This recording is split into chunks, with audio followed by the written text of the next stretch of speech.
Hey everyone, welcome back to the channel. I'm Anna, and today I have my friend Alex here with me in my kitchen. Hey, I'm Alex. Thanks for having me, Anna. Your kitchen smells amazing, by the way. Oh, I made fresh coffee about an hour ago. I'm always making coffee. That's basically my whole morning routine. I wake up and the first thing I do is make coffee. I'm the same way. I can't function without coffee. My roommate thinks I'm crazy. He doesn't drink coffee at all. Really? How is that even possible? I know, right? He says he gets energy naturally from, I don't know, sleeping or something. But I need my coffee. I need it to start my day and to do my work properly. Yeah, exactly. We use coffee for a reason. Actually, that's kind of what we're talking about today. We're talking about reasons. We're talking about why we do things. Oh, right. We're talking about clauses of purpose. Yes, clauses of purpose. But don't worry if that sounds complicated. It's actually super simple. It's just grammar words for explaining why you do something. Oh, okay. That makes sense. I already do that all the time without thinking about it. Exactly. That's the whole point. You're going to learn that you already know this. So let's start with the basics. What is a clause of purpose? I guess it's a sentence that explains why you do something? Yes, perfect. You basically got it. A clause of purpose is a group of words that tells us why someone does something. What is the reason? What is the purpose? Okay, so like if I say, I drink coffee to wake up, that's a clause of purpose? Exactly. To wake up is a clause of purpose. It tells us why you drink coffee. The purpose of drinking coffee is to wake up. Oh, I see. So we use it all the time. All the time. Every single day. In fact, I probably use clauses of purpose 50 times a day and don't even think about it. Wow, so it's really natural. Very natural. The thing is, in English, we have different ways to say the same thing. There are different structures, but they all mean the same thing. They all explain why. What do you mean? Give me an example. Okay, so I could say, I'm studying English to improve my job, right? To improve my job is the purpose. Yeah. But I could also say, I'm studying English so that I can improve my job. Same meaning, different words. Oh, wow. So there are multiple ways to say it. Yes, that's what we're going to focus on today. The different ways to express purpose in English. Okay, so the most common way to express purpose in English is actually the simplest. It's to plus a verb. What's a verb again? A verb is an action word, like walk, run, eat, sleep, study. Those are all verbs. They're things you do. Right. Okay, so to plus a verb. Exactly. So like, I go to the gym to get exercise. To get exercise tells you why I go to the gym. The purpose is to get exercise. That's easy. Right? It's so easy. Let me give you more examples. I'm learning English to get a better job. To get a better job is the purpose of learning English. Okay, I'm getting this. What about, I'm calling you to say hello? Yes, perfect. To say hello is the purpose. You're calling to say hello. You're calling for that reason. Cool. So is there a specific place this phrase goes in the sentence? Good question. Usually it goes at the end of the sentence, but actually you can put it in different places and it still sounds natural. Like you could say, to get a better job, I'm learning English. Or, I'm learning English to get a better job. Both sound natural. Okay. I think I understand this structure. Good. And this is the structure you'll use the most. Most people just say to plus a verb. It's simple and natural. I like simple. Good.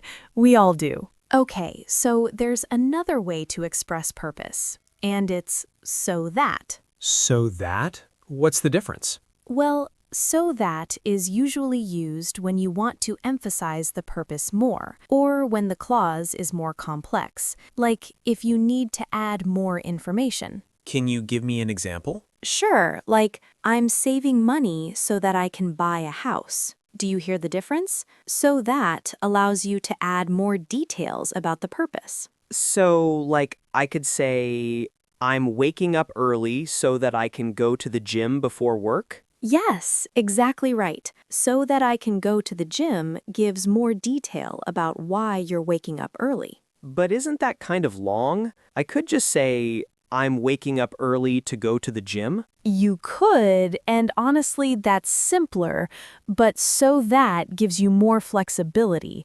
It lets you be more specific. When would you actually need to use so that? Good question. Like, if you're explaining something important and you want to make sure people understand the full reason. For example, I'm taking this class so that I can pass the exam and graduate this year. You're adding more context. You're saying not just that you want to pass the exam, but also that you want to graduate. Okay, I think I see the difference now. To is simple and direct, so that is more detailed and explanatory. Exactly. You're a natural at this. Thanks. This is actually making sense. Okay, there's one more structure I want to show you. It's in order to. In order to? Is that the same as just to? It's basically the same meaning, yes, but in order to is a bit more formal. It emphasizes the purpose more strongly. So when would I use it? In business writing or formal contexts, like if you're writing an email to your boss or writing a professional document, you might say, I need a meeting in order to discuss the project. So it's more professional than just saying to discuss the project? Yes. Honestly, in everyday conversation, you probably won't use in order to much, but it's good to know it exists, and you'll see it in formal writing. So for beginners, should they focus on to and so that? Absolutely. Those are the two you need. In order to is nice to know, but to and so that are the important ones. Okay, I can remember that. Let me tell you a story. A real story from my life that shows how we use clauses of purpose. Okay, I'm listening. So, last month, I decided to change my job. I left my old job to find something better. The purpose was to make more money and to be happier at work. Okay. And I did find a better job, but the interesting thing is, I made that decision so that I could have a better life. Not just more money, but also more time for my family and my hobbies. That's great. Did it work? Yeah, it really did. I'm much happier now, and I use this phrase all the time when I talk about why I made that change. People ask me, why did you leave your job? And I say, I left so that I could find something better. That's a good example. Let me think of my own example. So I decided to learn Spanish. I'm learning Spanish to travel to Latin America. That's my goal. Yes, exactly. To travel to Latin America is your purpose for learning Spanish. And I'm taking classes so that I can learn faster and have a teacher to help me. Perfect. See, you're using both structures naturally, to travel and so that I can learn. I didn't even realize I was doing it. That's exactly what I meant at the beginning. You use these phrases all the time without thinking about it. So, like, when I wake up, I could say, I set my alarm so that I don't sleep through my important meeting. Exactly. Or, I set my alarm to wake up on time. This is really cool. It's like once you realize it, you see it everywhere. That's exactly what happens. Grammar becomes real when you see it in your own life. Okay, let me tell you about some mistakes people make with clauses of purpose. What kind of mistakes? Well, one big mistake is using the wrong verb form. Like, people sometimes say, I'm studying English for to pass the exam. That sounds wrong. It is.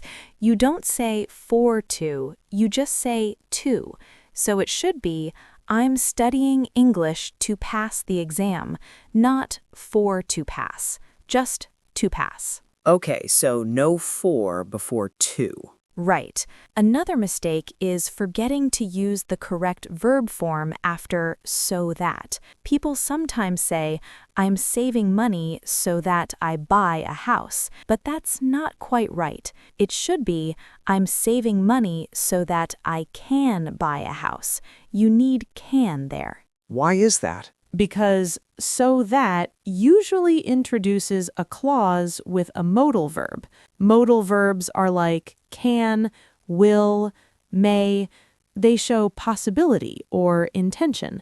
So you need them after so that. Okay, that makes sense.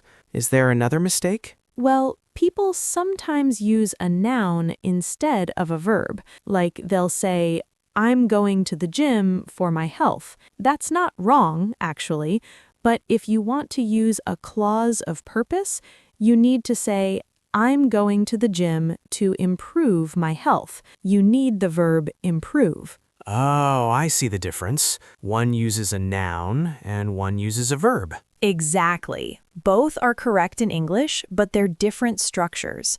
One is a clause of purpose, and one is just a prepositional phrase. This is getting more detailed than I thought. I know, but these details matter if you want to sound natural and correct. Oh, there's one more thing I want to show you. You can also use clauses of purpose to explain what you're not doing something for, or what you're trying to avoid. What do you mean? Like, I'm exercising to avoid getting sick, or I'm saving money so that I won't have financial problems. Oh, so you're explaining a negative purpose, something you want to prevent. Exactly. Like, I'm wearing a jacket so that I don't catch a cold. That's a negative purpose. I don't want to catch a cold. Okay, that makes sense. You're still explaining why you do something, but the why is to prevent something bad. Right, and you can say it different ways. I'm wearing a jacket to avoid catching a cold, or I'm wearing a jacket so that I won't catch a cold. Cool. Both are correct? Yes, both are correct. You just choose whichever sounds more natural to you. Okay, let's do some quick practice. I'm going to give you a situation, and you tell me the clause of purpose. Okay, but be patient if I mess up. Of course I will. Okay, first one. Why did you come to my house today? I came to your house to have coffee and to learn about English grammar. Yes, perfect. To have coffee and to learn about English grammar. Those are your purposes for coming. Oh, wow. I did that naturally. Right. Okay, next one. Why do you go to work? I go to work to earn money so that I can pay my bills and have a nice life. Excellent. You used both structures, to earn money and so that I can pay my bills. Perfect. This is actually really easy when you think about it. It is. One more. Why are you learning English? I'm learning English so that I can communicate with people from all over the world, and I'm learning it to advance my career. I want to get a promotion, and speaking English will help me do that. Wow, Alex, that's excellent. You have a clear purpose for learning English. Thanks. I'm actually really motivated about it. Learning English is important to me. I can tell. And that's what makes language learning successful. You have a real reason. You have a real purpose. One more thing I want to mention. If you're teaching this to other people, there's a really easy way to help them understand. What's that? Just ask them why. Ask them, why do you do this? And then when they answer, point out that they just used a clause of purpose. Like, I could ask you, why are you sitting in my kitchen right now? And you might say, because I want to learn about English grammar. And that because answer can be turned into a clause of purpose. How? You just rephrase it. Instead of saying because, you can say, I'm sitting in your kitchen to learn about English grammar. Same meaning, different structure. Oh, so the because answer is the same as the clause of purpose answer. Exactly. They're saying the same thing, just in different ways. And once people understand that connection, clauses of purpose become really easy. That's a good teaching tip. Thanks. I've been teaching English for a while now, so I've picked up a few tricks. You know what's interesting? Once you understand clauses of purpose, you start hearing them everywhere. Like where? Like in movies, in conversations, in books. It's everywhere because people are always explaining why they do things. Like in a movie, a character might say, I'm leaving the country to start a new life, or I'm working as a spy to protect my country. All of those are clauses of purpose. That's true. Now that you mention it, I hear it all the time. Right? And once you start noticing it, you start using it more naturally yourself. You understand how to construct these phrases in your own speech. Do you think it's important for beginners to master this? I think it's more important for beginners to recognize it and understand it than to perfect it. Like, you don't need to be 100% perfect with clauses of purpose. You just need to understand the concept, and then you can use it naturally as you get better at English. That makes sense. It's not about perfection. It's about understanding and using it naturally. Exactly. And that's what I love about teaching grammar this way. It's not about memorizing rules. It's about understanding how language actually works. So, to wrap up, clauses of purpose are just sentences that explain why we do things. And there are a few different ways to say it. You can use to plus a verb, which is the most common. You can use so that, which gives you more flexibility, or you can use in order to, which is more formal. And the most important thing is that you probably already use these phrases without thinking about them. Exactly. You're already doing it. You're just learning what it's called and how to recognize it. I'm really glad I learned this today. It's going to help me understand English better. I'm glad too. And thank you for being here and having this conversation with me. It made teaching this really fun. Thanks for having me. I loved being here. And if you watched this video, I hope you understood clauses of purpose better. It's actually simpler than it sounds. If you liked this video, please like, subscribe, and let us know in the comments. Tell us, why did you click on this video? Use a clause of purpose. Like, I clicked to learn English. Or, I watched so that I could improve my grammar. We'd love to hear from you. Thanks for watching. Bye, everyone.